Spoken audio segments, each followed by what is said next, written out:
Greetings. My name is Asli Dukan, and I'm the moderator for this afternoon's panel, Radical Imagining Afro, Indigenous, and Palestinian Futurisms, which is part of the 2020 DC Palestinian Film and Arts Festival. This panel is picking up a thread from my participation with the festival in 2016, where I spoke about my work on my Black speculative fiction documentary, Invisible Universe, after a film segment on the short films of Palestinian artist Larissa Sansor. I am a filmmaker, multidisciplinary artist, and photographer who primarily works within the genres of speculative fiction as a subversive, radical, and liberatory practice.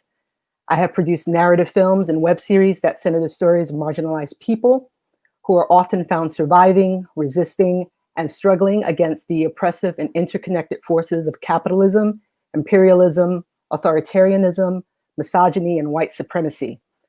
In my documentary work, specifically Invisible Universe, I've had the honor to document and interview a who's who of Black science fiction, Black speculative fiction, and Afrofuturism, specifically writers like Samuel R. Delaney, Octavia E. Butler, Nalo Hopkinson, Stephen Barnes, Tanana Reeve-Dew, Joel Gomez, Nnedi Okorafor, Nisi Shaw, and Kay Jemison, and many others.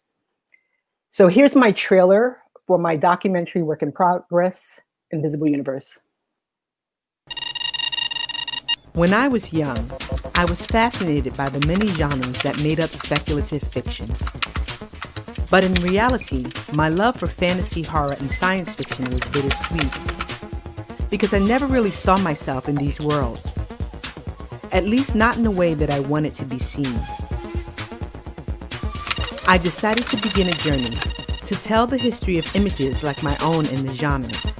He may just have never occurred to him to say, why don't you come to a science fiction convention? He was going to them.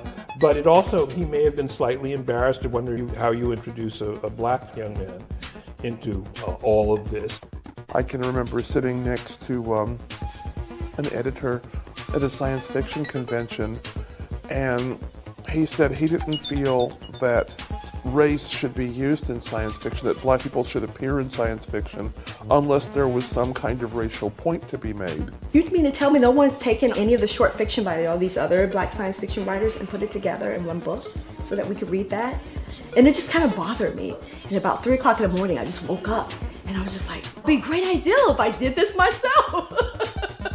Our society is changing, and the fact that formerly disenfranchised, marginalized, ignored groups are finally having that critical mass of a voice that's necessary to overcome those gatekeepers is really what we're seeing. You know, because, I mean, we've always been here. But all of this work seemed to be in stark contrast to what was going on in the real world.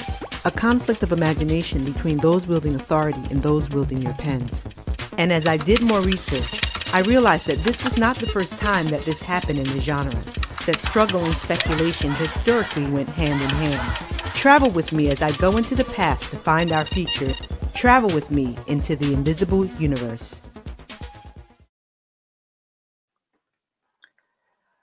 So before I introduce our panelists, I want to say a little bit about the early historical trajectory of Afrofuturism and who were some of the early people that helped to theorize and popularize the genre.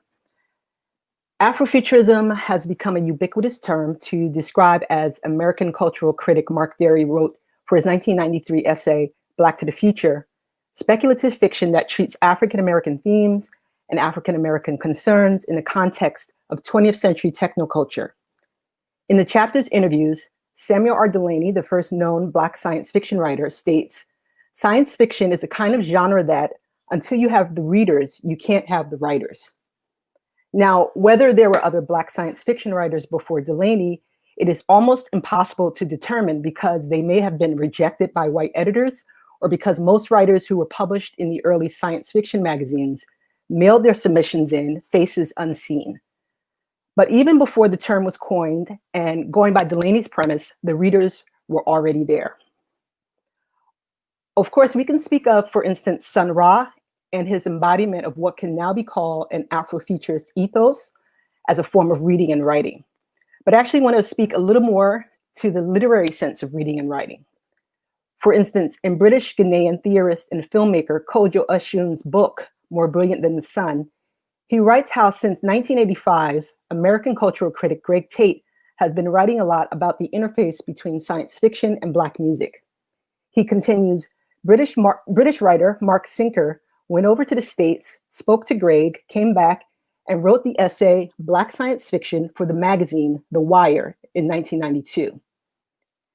In the late 1990s and early 2000s, more readers appeared, like Alondra Nelson, who with others created the Afrofuturist listserv, website, and later the special issue on the subject in the journal Social Text in 2002.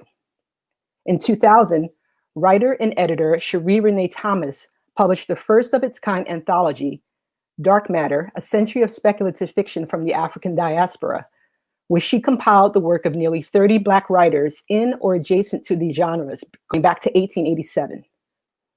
In this book, the first known Black woman science fiction writer, Octavia E. Butler, writes about the power of the word as a refuge, where after the age of 10, writing became a way for her to come to some sort of order in her life, or at least to an orderly list of questions and considerations.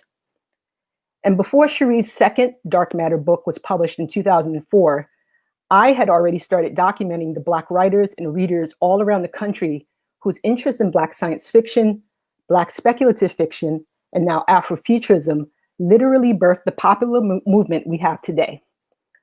And over the next 15 years, numerous books, magazines, anthologies, book clubs, blogs, websites, collectives, conventions, conferences, cosplays, and festivals appeared on the scene.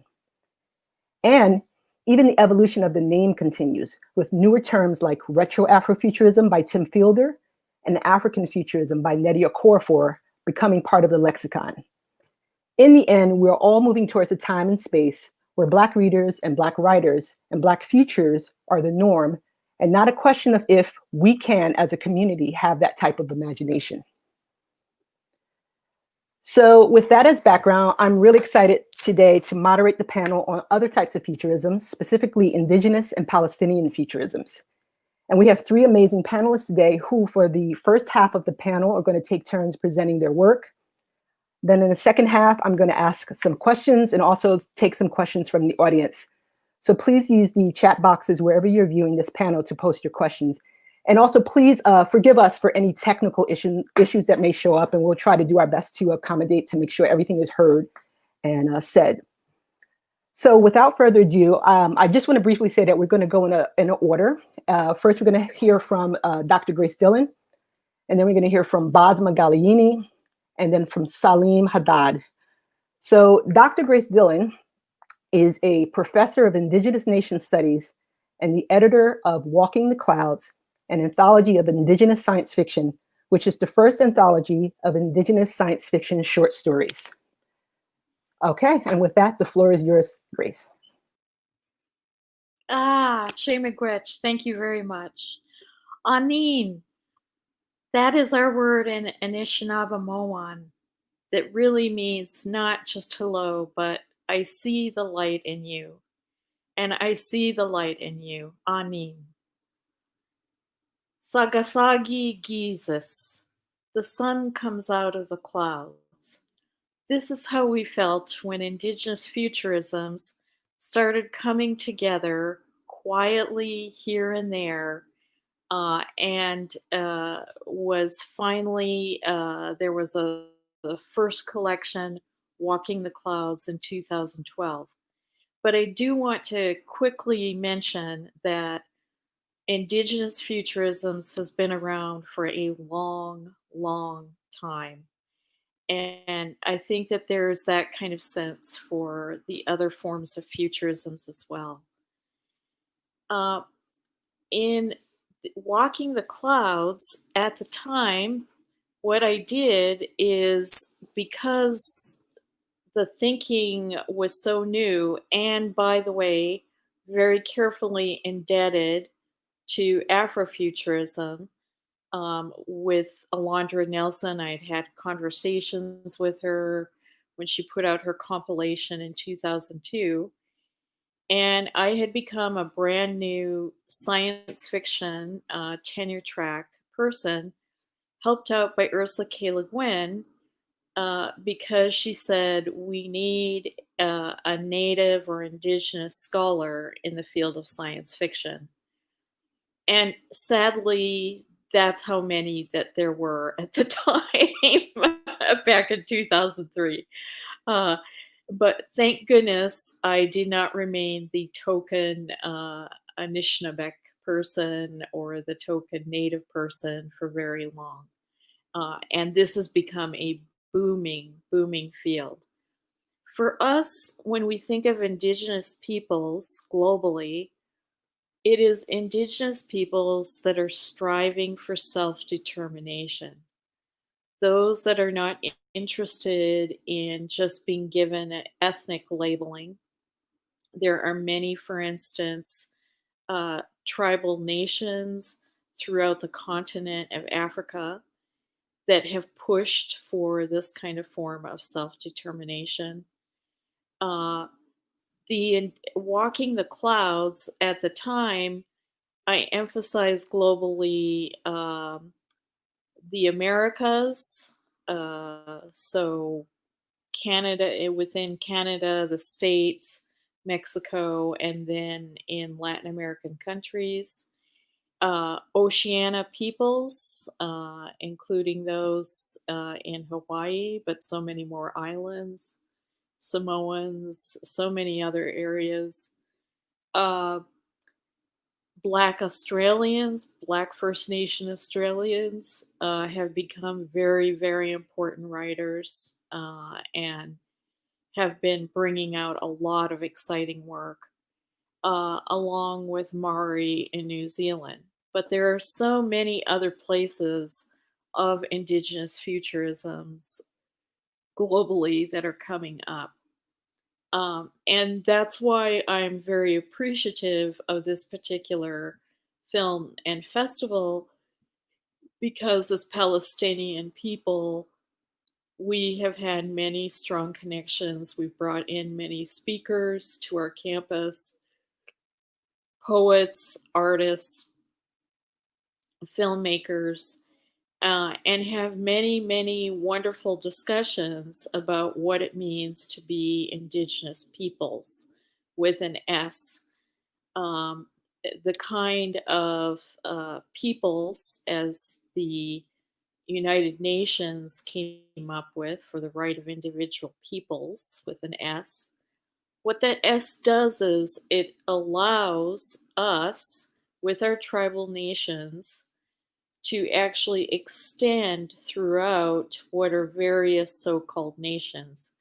For example, for my own self and my own family, I am from Bay Mills Nation, which is in Michigan, but right across the border, I'm also in Garden River Nation, and we are really one and the same. We just got cut off by the 49th line there. I also have many aunties, uncles, relatives in the Sioux Nation, Saulteaux, which is next to Garden River Nation. So, as border crossers that have been delineated or separated only because of a Canadian government or a US government, we are very, very conscious of the self determination of tribal indigenous nations that may appear to at times cross borders or not. Um, in Walking the Clouds, I had the great fortune to simply get in touch with a lot of us that were starting to think, we do Indigenous science fiction stories and we do the fantastic, for speculative fiction, we do horror. But we thought we'd start off with explicitly science fiction at first, even though Indigenous futurisms, as with most futurisms, we all know, is not stuck in just a future or extrapolated to a future.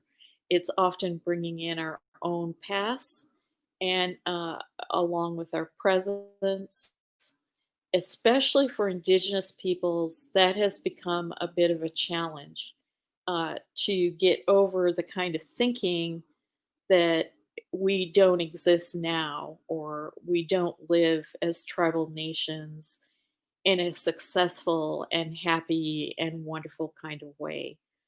For instance, at Garden River and Bay Mills, our source of energy there is actually through the sun. We have solar systems that we put in throughout collectively in our nations, and that's the energy we use rather than oil. So there's many forms of science that we work with, and I just wanted to mention because the 4 sections I had in Walking the Clouds was um, the native slipstream, and that refers to the ability to slip in and out of space time and recognizing the many varieties of that. Contact, um, we've had a lot of history with contact, uh, with settler colonialism, but with many other kinds of forms. And so that has become a leitmotif that many of us speak about. And then Indigenous science and sustainability. I really do want to continue emphasizing the science. I was calling it Indigenous scientific literacy, but really we're working with Indigenous science. And I wanted to give a really quick um, uh, definition that I love now that has come up since that book by Gregory Kahete, who is a well-known promoter of Native and Indigenous science. And he suggests that science, Indigenous science, is a body of traditional, environmental, and cultural knowledge unique to a group of people that has served to sustain that people through generations of living within a distinct bioregion. We're experiencing that right now with all of the wildfires that are going up and down the West Coast. And we've actually had many tribal nations come in, not just as firefighters, but along the way, there have been many portions of the land around here where they have been working with forestry uh, to keep controlled fires going so that certain areas don't burn down. And what we are noticing is all of the areas that the tribal nations have been working with at the moment are not burning down. And so there's a lot of people turning to that kind of thinking now. Another one is that Indigenous science is founded on a body of practical environmental knowledge that has been learned and transferred over generations of a people through a form of environmental and cultural education that is unique to the people. The difference that Gregory Kahete points out that I think is really helpful to know, and this is in his Indigenous community, rekindling the teachings of the seventh fire, is that we Indigenous nations, along with other peoples around the world, and differing from modern Western science, live in what is a high context relational worldview that reflects a multiverse of expression and possibility. As a result, all relational connections are considered Indigenous science, and it represents a high context body of knowledge built up over generations by culturally distinct people who live in close contact with a place.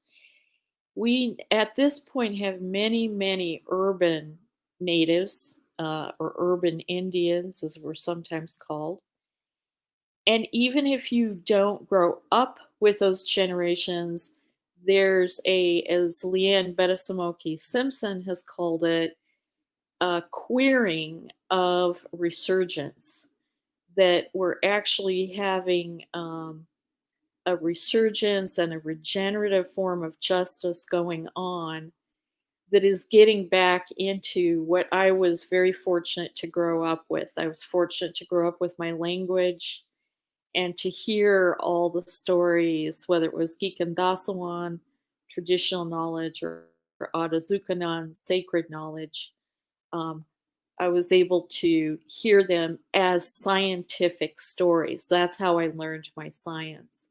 And so that's why Indigenous Futurisms is so important. It's not just a form, wow, what an exciting new form of storytelling.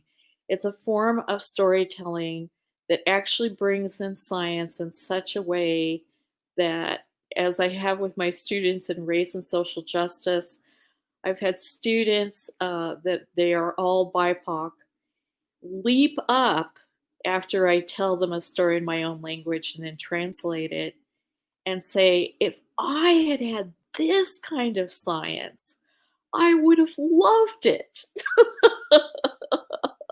This and I is, think I'll end there. Okay? Thank you. That was wonderful, Grace. Thank you so much. And I definitely want to talk a little bit more in detail on the categorizations that you outline in your book. Thank you so much for your introduction. Okay, so now I'd like to move on to our second panelist for today. Basma Ghalayini is a freelance translator and interpreter and the editor of Palestine Plus 100, Stories from a Century After the Nakba, which is the first anthology of Palestinian science fiction stories. The floor is yours, Basma. Thank you.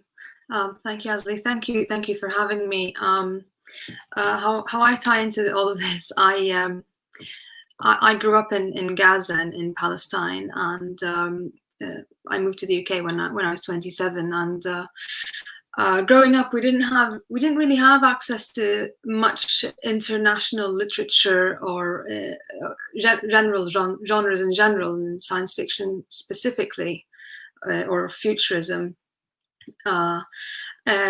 We had very limited access in the Gaza Strip in Palestine to any resources or stories.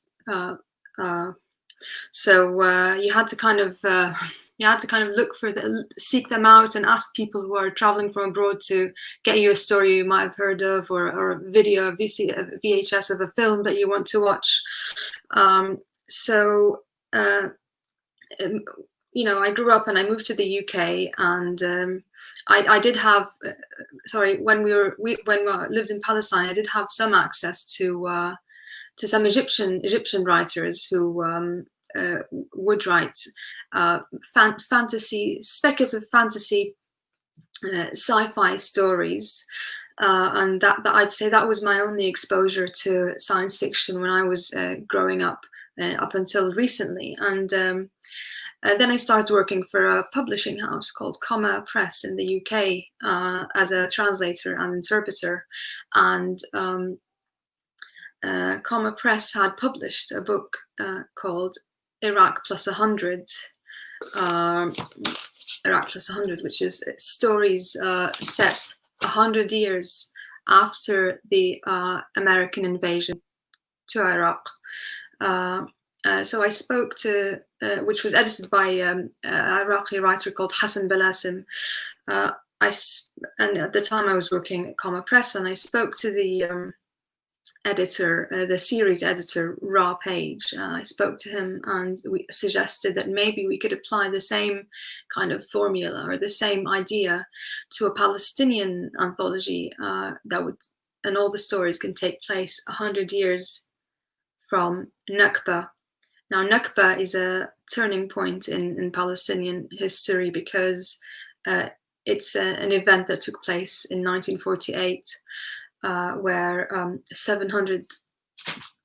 over 700,000 Palestinians were displaced by the Israelis. At the time, it wasn't the Israelis; it was groups of militias. So those 700,000 Palestinians were displaced within Palestine and into the Arab countries and to Europe. So this event took place in 1948, and that is the turning point for any Palestinian, regardless of where they're living, whether they're inside current Palestine or in the Arab world or in Europe, will have a connection to Nakba, which translates to the catastrophe. They will have family ties with someone who was affected. Everyone's got a story when it comes to Nakba. So I suggested we can set the events of this book to be to the series editor. We can set the events of this book to take place 100 years from Nakba, which happened in 1948. And so began the process of finding writers for this book. All the writers needed to be Palestinian, of course. We had, Palestine. We had three. The writers came from 3 places. Some of them came from Gaza and the West Bank, which is in Palestine. Some of them came from the Arab world, and some of them came from Europe. But in terms of Nakba and displacement, and some came from Israel, and they were the Palestinians who never left Israel in 1948 and still live in Israel 3-4 generations on.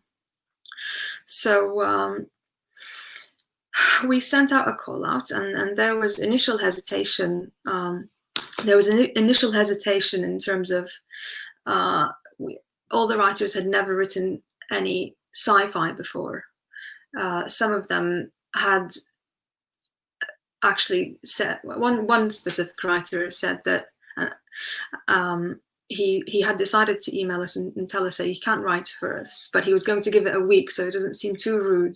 And in this week, the story actually happened in his head, and he wrote it, and it was a very good story. And another writer said he's just going to take the approach in the sense that he'll just pretend that he's writing fiction in the future about a ghost story in the future. So they all had their ways of, coming around.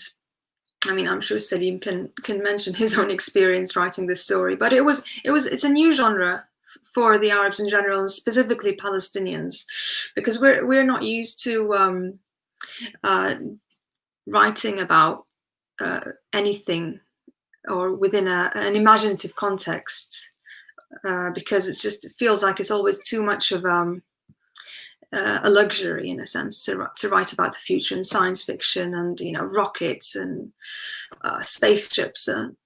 But then, if you think about it, the Palestinian cause and the current state in Palestine has all the elements for a dystopian future. It has siege, surveillance, lack of resources, lack of water, pollution. All of those are good grounds, for lack of a better term, to write about a dystopian future. So the writers sent us their stories back, and we came up with the anthology. And that's how Palestine Plus 100 came to be. It was my first experience writing. Before I actually wrote this book, I had very amateur experience with science fiction, and then in the process of writing the book, obviously I learned a lot about futurism, Arab Afrofuturism, and futurism in general. So here we are. Thank you. Cool. Thank you so much, Basma. I look forward to talking to you a little bit more in detail about what themes tie the stories together and what things are different. Thank you. All right, our third panelist for today is Saleem Haddad, and he is an author, filmmaker, and aid worker whose short story, Song of the Birds, appears in Palestine Plus 100, and whose short film, Marco, is screening in this year's festival. The floor is yours, Saleem. Saleem, thank you.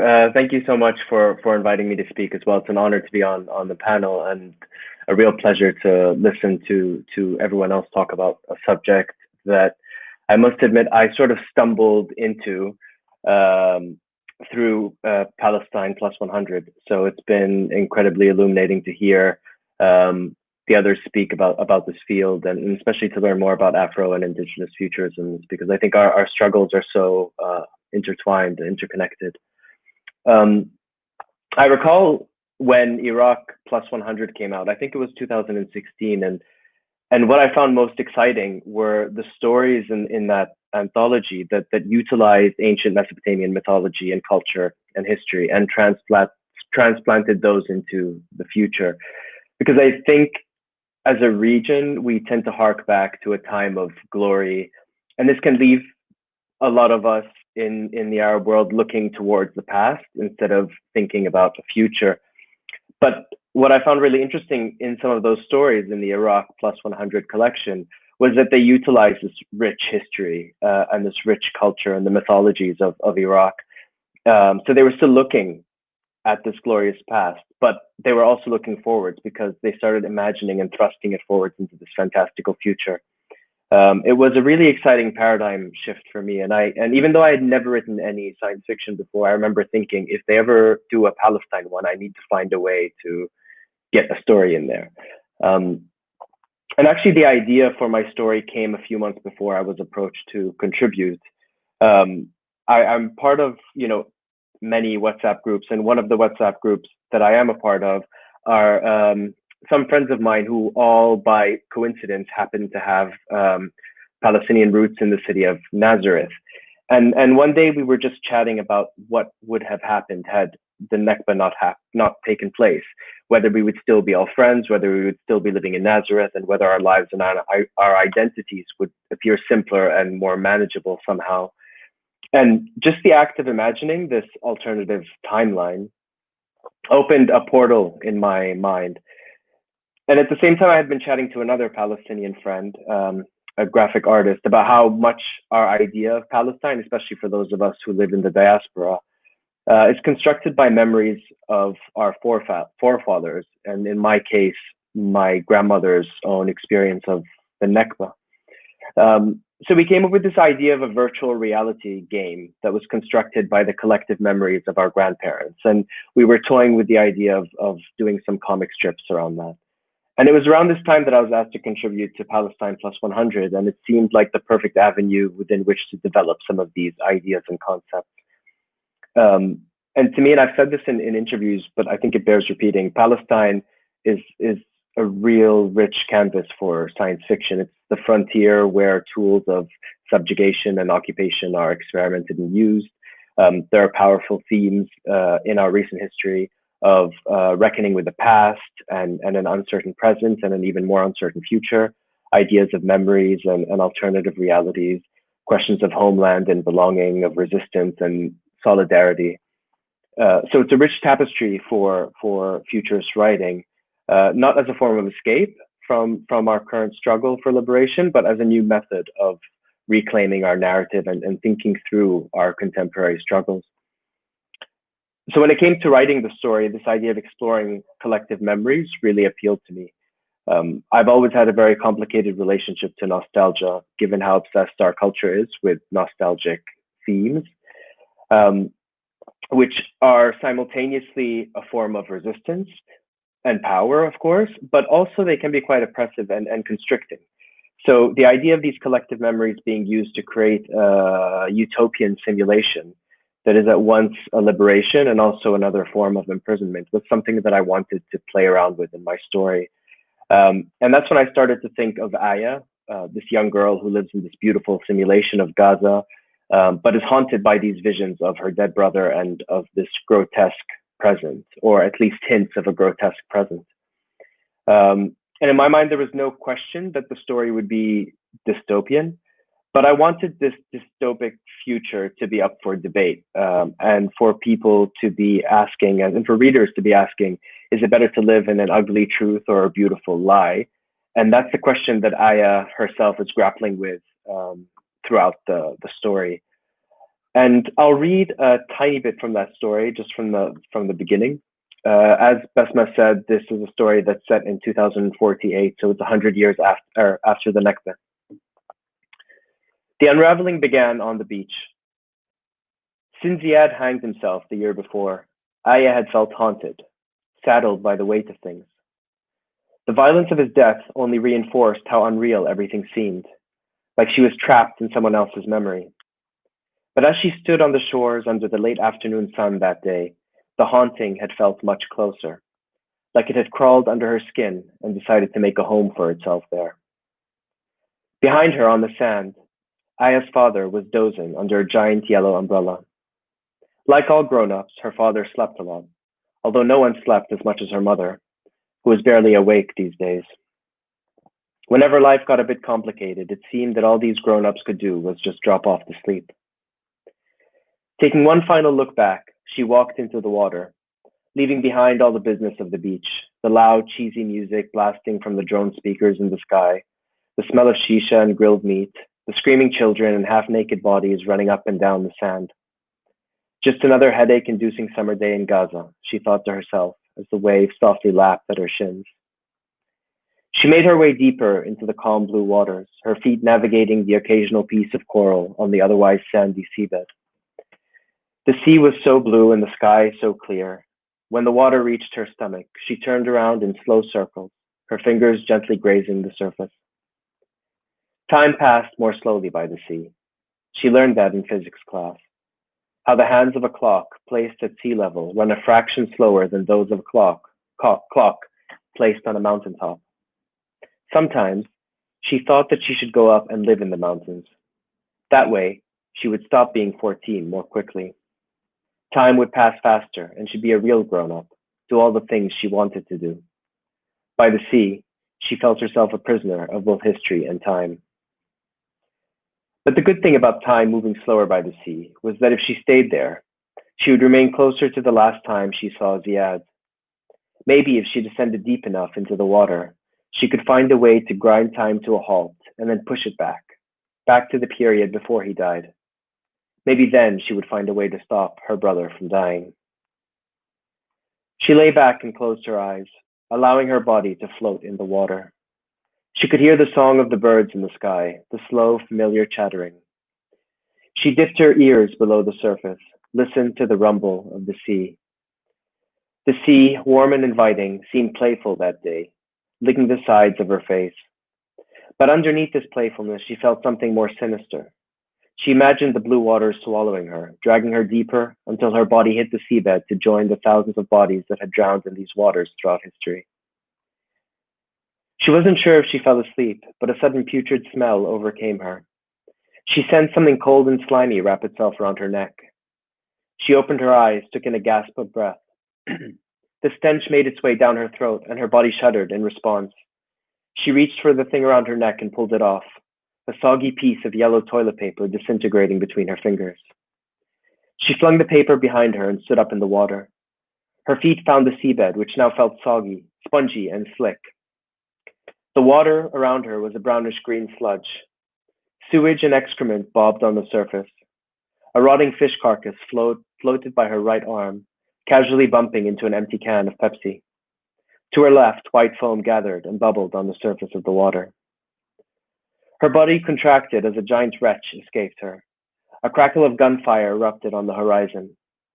She turned to the noise.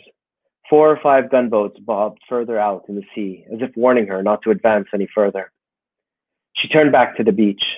The beachfront was unrecognizable. The string of hotels and restaurants were replaced by decrepit buildings wedged alongside each other, aggressively jostling for space. Smoke plumes hung in place of the colorful beach umbrellas, the music and chatter drowned out by gunfire. Above her, the sky was a furious gray. She shouted for her father, waded through the dirty water. She pushed aside bottles, soiled tissue paper, plastic bags, rotting animal carcasses. Her body jerked and convulsed continuously with what was something between a gag and a sob. A sharp, stabbing pain tore through her body, like someone twisting a knife deep inside her stomach. Stumbling onto the shore with seaweed in her hair, she looked like a deep sea monster emerging from the depths of the water. The sand was littered with plastic bottles, burning tires, smoldering debris. The sunbathing bodies had disappeared. Above her, jet planes roared, leaving in their wake trails of black smoke like gashes in the sky. A thundering explosion threw her to the ground. Her tongue tasted sand and blood. Baba, she whimpered, barely hearing herself. The pain in her belly intensified. Up ahead, 3 people were lying on the sand. She crawled towards them. The bodies were small, too small to be adults. As she got closer, she realized the bodies were of 3 children. They looked asleep, but there were pools of blood, limbs contorted into impossible positions. A punctured football lay beside the lifeless bodies. There was a loud screaming in her ear, and she realized the screaming was coming from her. She stood up, looked down at her feet. A trickle of blood ran down her left leg. Thank you. That was a beautiful reading. Actually, you had mentioned dystopias in your description of the film, but also it reminds me a bit of utopian fiction because of the structure of the story and how they're in utopian fiction. You have a character who meets another character from a so-called better world, and they tell them the story of this better world.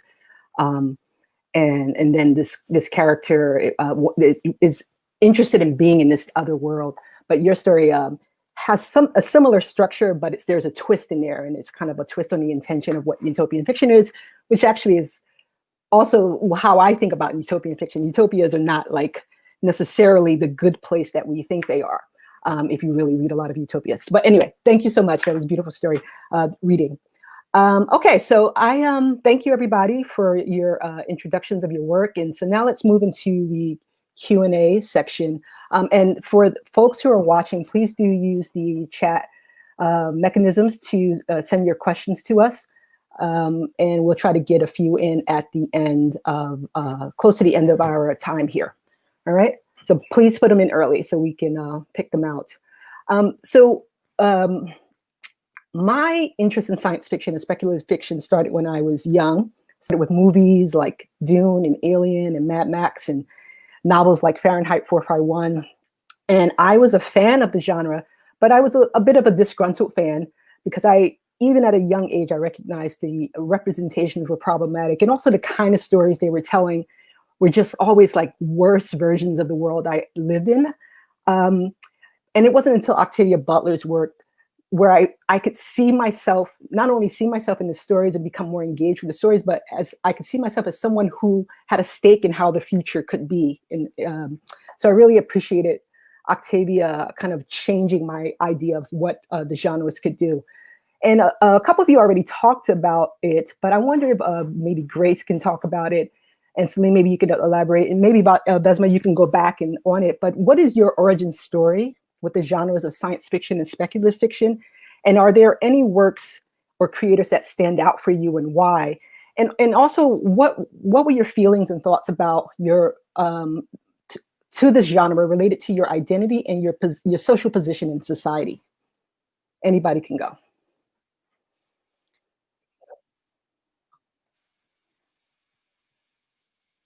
Grace, please. You hadn't mentioned it in your opening, but like, did you? I was waiting for others. Okay. I did not grow up with any TV or film, or I really lived in the woods. We had actual wigwams. We made our own ice skates. We were, living the indigenous life. And so the closest thing I came to was books. And the books that we read, and this was passed around in our tribal nations, right? We would get certain books and we'd pass it around. So strangely enough, Ray Bradbury, his books, even though I myself now have some hesitancies about them, in our Indian country circle, it was known that his wife was full Cherokee. And so we love to read his stories to look for the Cherokee ideas in there. And later on, when I got to be a scholar, I actually had some fun with writing a book chapter where anytime I wanted to reference truly indigenous things, I just put it into my own language. you know how they have so many scholarly pieces where there's Latin and Greek, and, and you're just expected to look it up and understand it. And the editors at first were really consternated. They thought, oh, no, you've got to provide a translation of this. And I said, well, no. Why don't we ask for translations of all these other languages? We've got Google and we can look it up. And if someone is really interested, they'll figure it out. So I'm afraid there were some native teases and tricksterism going on in the the one book chapter I wrote on Ray Bradbury. And then, Ursula K. Le Guin, we loved because the Anishinaabe peoples are known as the pacifist anarchists of all the native tribes because we have no chiefs, we don't have an administration in that kind of sense. The person or people who become most highly regarded and are listened to over and over again are those who give away the most. And they quietly do it with a humbleness and humility. And those are who we consider to be our leaders. Cool. Thank you. Basma, Saleem, do you want to add on to any thoughts about, for instance, white science fiction that you had exposure to and how you felt about it, if you had exposure to it? Yeah. Do you want to speak to it? With my experience personally with science fiction when I was a teenager, the only Arabic, for me, representation was not just about being Palestinian, but also about being Arab, and the only Arabic writer I read was called Nabil Farouk, and he was an Egyptian writer, and he wrote a lot of science fiction type of stories for teenagers. And I just remember reading them and just feeling very good about having someone who, culturally is very close to me write those stories. That was really my earliest memory about any kind of representation in science fiction. Yeah. Cool. All right. What about Afro? Saleem, did you want to answer? No. No, I don't think. Okay. What about Afrofuturism? You have any familiarity, any stories, any people that stand out for any of you, and for what reasons? No. Is Storm from X-Men? Okay, word. Yeah, of course. I love Storm. Yeah, I grew up with Storm. Because Storm for me was, growing up, I was trying to think about your initial question. And I was thinking there was really that one character, and for me it was Storm, who really spoke to me, as someone who was Arab, who was just also queer. There was something in her character that I think I really related to, and I found very powerful. Okay. You were going to say something, Grace? Yeah. I love so many Afrofuturisms, and I have bookshelves actually of them. So I just thought it would be fun to show something like Alison Saar of Ether and Earth, her wonderful artwork that's been done and collected. Isaiah Lavender is a close friend and has done so many scholarly books like Afrofuturism Rising, the literary prehistory of a movement, and then he and Lisa just came out with literary Afrofuturism in the 21st century. And there's then Ronaldo Anderson and others with the Black speculative arts movement. I don't know if you guys can actually see It's a little dark, but it's okay. Yeah. Okay, sorry. but we have the names and we have the titles, so definitely I'm sure folks are taking down notes. What about, okay, so let's just jump ahead. What were some of the responses to the works that you all put out? Like what did your audiences say about your anthologies? Saleem, what did people say about your story? How have people responded to your work? Anybody can go. You're on mute, Saleem. Sorry, I think from what I've heard, people are very excited about. Were very excited about the anthology, and I think it was received really well. Yeah. But maybe Basma can talk a bit more about that. That's okay. Yeah, there was. It was a great response, especially within the UK. There was so much enthusiasm from.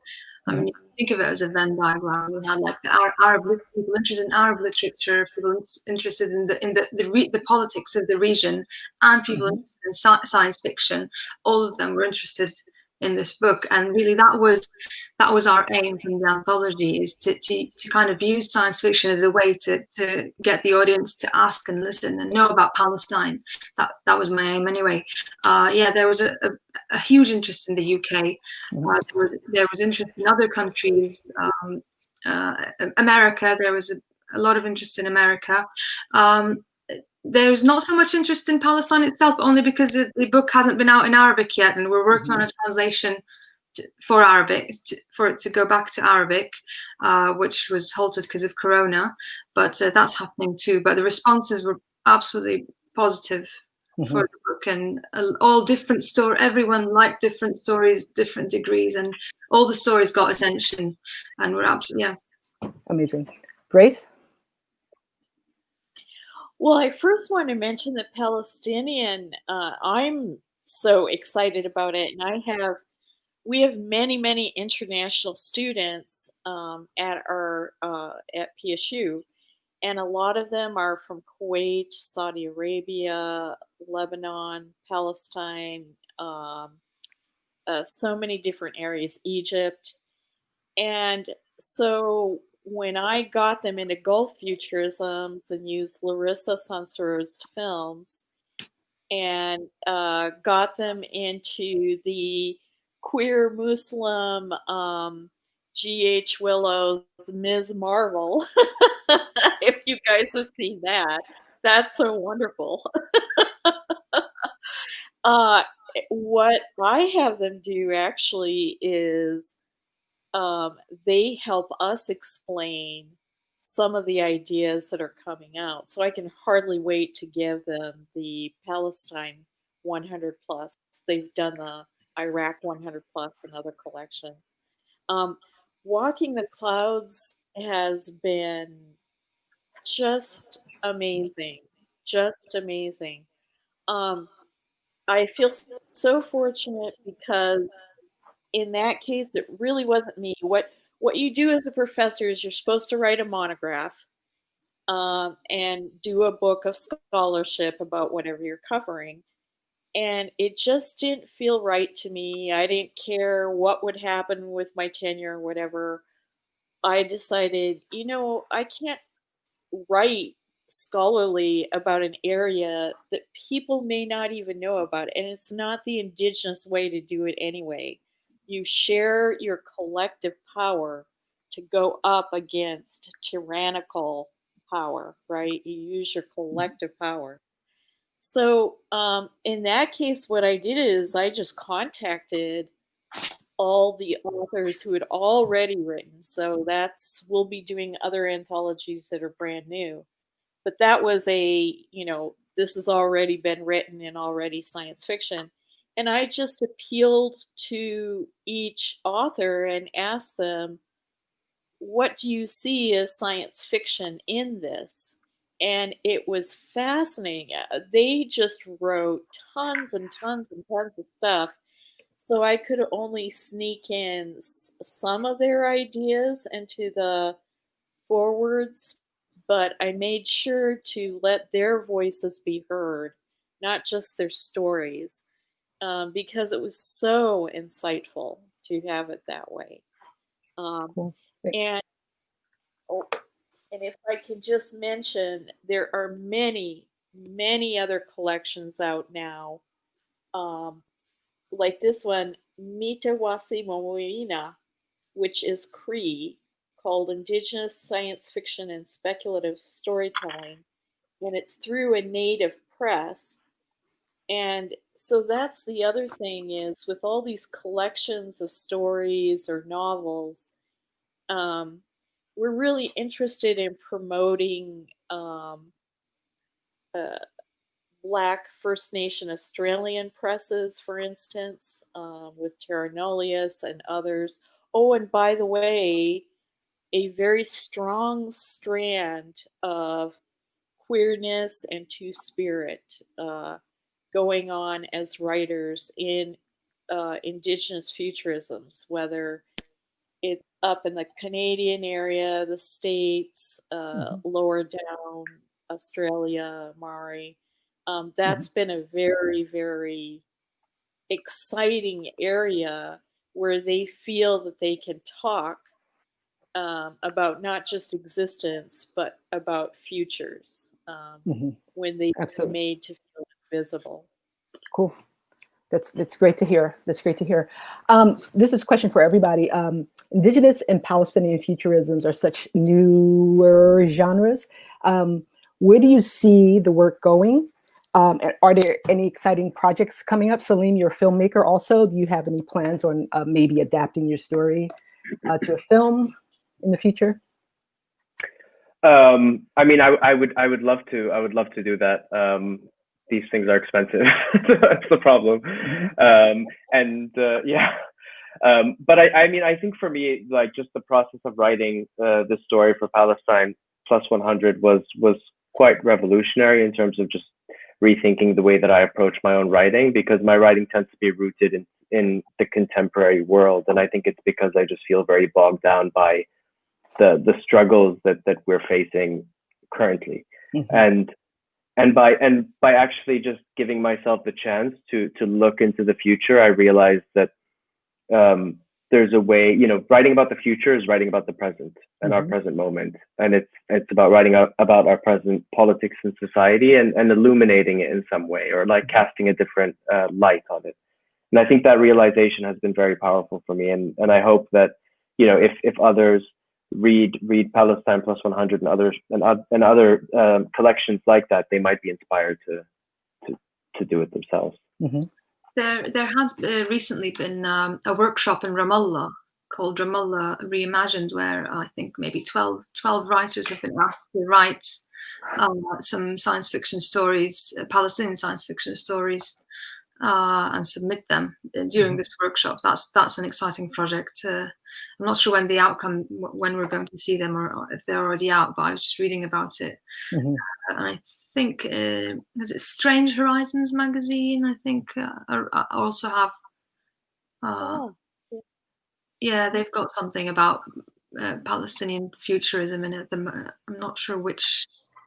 Sorry, I'll have to get back to the second one. But there's definitely a workshop in Ramallah, Ramallah Reimagined, where they've got writers submitting, so there can be another anthology similar to Palestine plus 100 science fiction, Palestinian science fiction. Yeah. Nice. Grace, what are you thinking about for the future? Oh, there are so many directions to go in. First of all, what really distinguishes us, I think, from a lot of kind of white Western science thinking is that we are, again, high context rather than low context.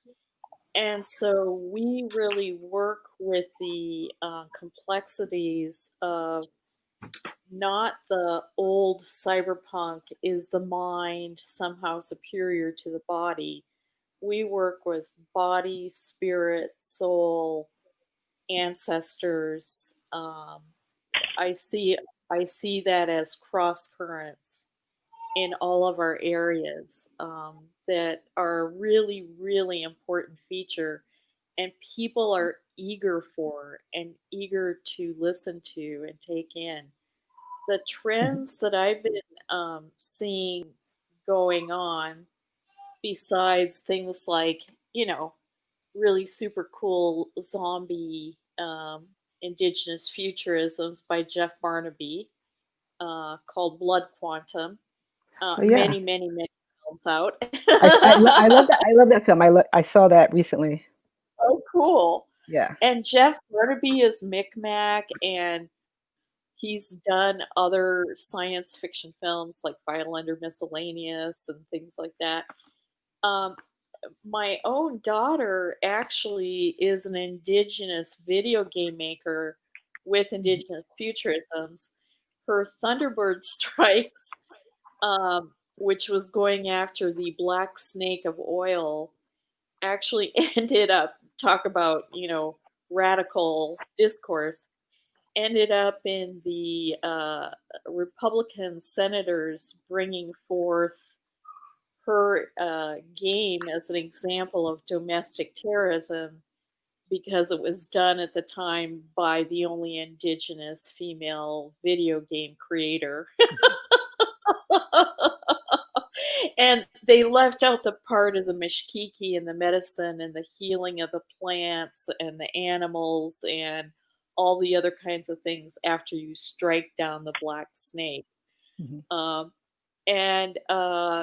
And so she does When Rivers Were Trails is another video game that's Indigenous Futurisms. And there are tons and tons of compilations of graphic novels. And the one I wanted to show here is Moonshot, Volume 3, is specifically Indigenous Futurisms. Like in the other two volumes, there would be some throughout, but this is specifically Indigenous Futurisms. Cool. And so there have been tons of graphic novels and many now illustrated books. I was interested in bringing this one up. This just came out. It's called 2040 AD. And what's cool about it is it's not just Native and American Indian Indigenous people like Tommy Orange and Claire C. Coleman, who's from Australia and is queer herself. And her cousin is also, and they write science fiction novels. But there's writers here from Turkey and many other kinds of places. And so it's interesting because this is connected to the Natural Resources Defense Council. Mm-hmm. And in terms of trends, we're into climate justice and environmental justice. And for us, that means really questioning the whiteness of the Anthropocene in some ways, not denying it, but just saying that there is a much better way to engage with that. And so there have been tons and tons of novels all over put out, and they're being turned into TV series, films, all kinds of exciting stuff. So that's just Excellent. a few. Thank you. That's amazing. There's so much to look up.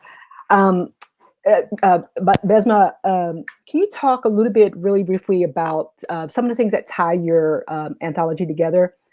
Some themes of absence you talked about and alternate realities. And also, I understand that there's a lot of stories that take place in Gaza. And can you talk about that as an editorial choice? So some of the stories take place in Gaza, not all of them. I mean, the writers, there were 12 writers, and they're all from different parts of. They were all Palestinian, but all had different backgrounds. Because as a diaspora, you end up with just writers who have, some of them live in Europe, some of them, but in terms of, I noticed that a common theme throughout all the stories, I'd say, was illusion in one sense. I just came to this realization recently because some, like take Saleem's story, for example, Aya thinks, I don't know if I'm going to ruin the ending or something. But there is you know, a sort of illusion, a theme of illusion in that they think they're living in a certain reality, but it actually turns out to be a completely different reality to the reality they think. Another story called The Key, also. The Israelis in this story think that they're safe and living in a safe reality, but they're actually being haunted by Palestinian ghosts, and so there's the illusion of safety in that story. There's another story called N that takes place in two parallel worlds, identical worlds, but that inhibit different people, and so I'd say that each story had a different. It brought something different to the anthology in that sense. There's a I'd say, yeah. There's the absence that I spoke about in the introduction. The absence of, they don't talk about specific enemy in a sense. It's kind of an implied presence, the presence of the enemy in those stories. It's just, there's a couple of stories talk about, you know, being haunted by either you're being haunted by the bad things that you've done in your past, or being haunted by your present. But yeah, I'd say the stories that a couple of stories did have some implied hope in them, but overall I'd say they're all quite. Even the comedic ones were quite dark, and when they were funny, it was like dark humor and sarcasm in that sense. So, yeah.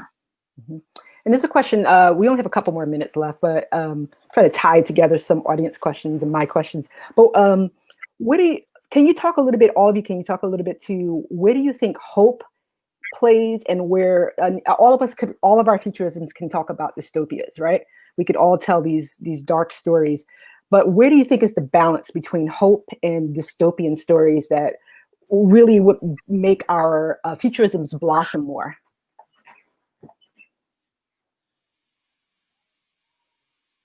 For instance, Saleem, your story is a dystopian story, but I even sense a certain sense of hope in it because of what the main character does at the end of the story, what the decisions she makes about what she wants, where she wants to go. Like for me, that was like, I'm going to struggle against this settler colonialism, and capitalism, imperialism, all the isms that affect all of our lives in different ways.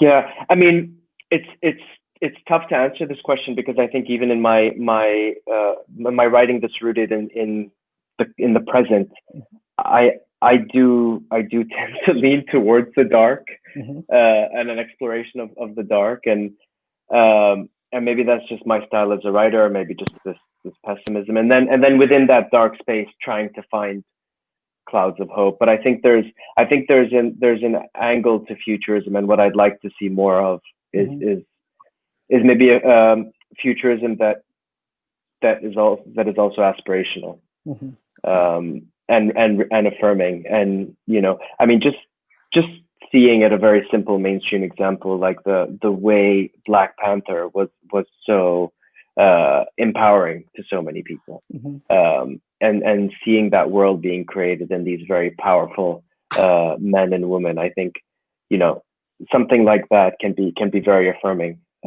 to you know, those of us who come from places that are under occupation and where our identities are continuously being erased and challenged. And if I could just say one more thing, I'm also a fiction filmmaker, and one of the places, and I work in the speculative genre, but one of the places that I've gotten to recently is I've been calling my work abolitionist futures, because I'm trying to figure out the ways to tell stories that kind of are about abolishing the systems that actually are very integral to the nature of science fiction. Settler colonialism, racism, capitalism, imperialism, all these things are like built within the genres. So I'm trying to tell stories in a different way. And I thought of a quote by scholar, prison abolitionist and scholar Ruth Wilson Gilmore, where she talked about abolition that I thought tied into what I was trying to do. And she says, abolition has to be green. It has to take seriously the problem of environmental harm, racism, and degradation. To be green, it has to be red. It has to figure out ways to generalize the resources needed for the well-being of the most vulnerable people in the community, which will then be extended to all people. And to do that, to be green and to be red, it has to be international. It has to stretch across borders so that we can consolidate our strength, our experience, and our vision for a better world.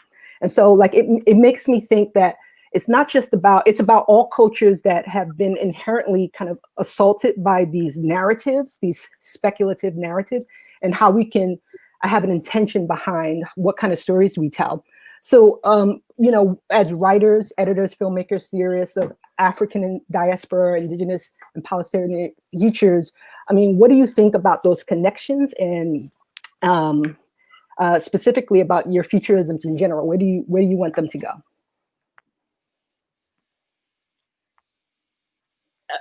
Your conversation just now reminded me of Andrea Hairston, who loved Octavia Butler so much, calling her an impossibility specialist. That is that you can be going through a pretty bleak and dark time. You can have a legacy of intergenerational trauma that is very, very real and very much a part of your communities. In our case, we have missing and murdered Aboriginal women, you know, First Nations. We have so many of them, and in the States as well. And so how do you write stories that encompass what could be deep, deep despair? And for us, it is a balancing. We think of it as a balancing. And we actually think of the stories and telling stories like Claire Coleman's Terra Nullius, which would be empty land, right? And I don't want to give away her story. But at the end of it, and that's why I love that impossibility specialist aspect, in the end of it, there is hope, but it's a genuine one. It's not a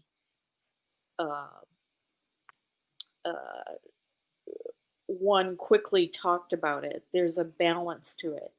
And just as an example, I was thinking of Louise Erdrichs, who was not allowed to write a science fiction novel and spent working on it for 10 years because she's known as a huge Native American writer, like one of the 5 or 6. And this is called Future Home of the Living God. And she gets us into the Anthropocene. And in this case, children, along with animals, along with plants, are becoming mutated at very rapid paces. And it's a story of a young woman who is pregnant with a little one that she knows will be quite different from the way babies were when they were born. And she's niche like I am, and there's a very niche attitude of, okay, change is tradition. Just as for Octavia Butler, change is God, change is everything. And so the ability to have the facility to be able to adapt and change is one of the most traditional, ancestral, yet into the future, exciting kinds of things that can happen. And then that's the balance, I think. Cool.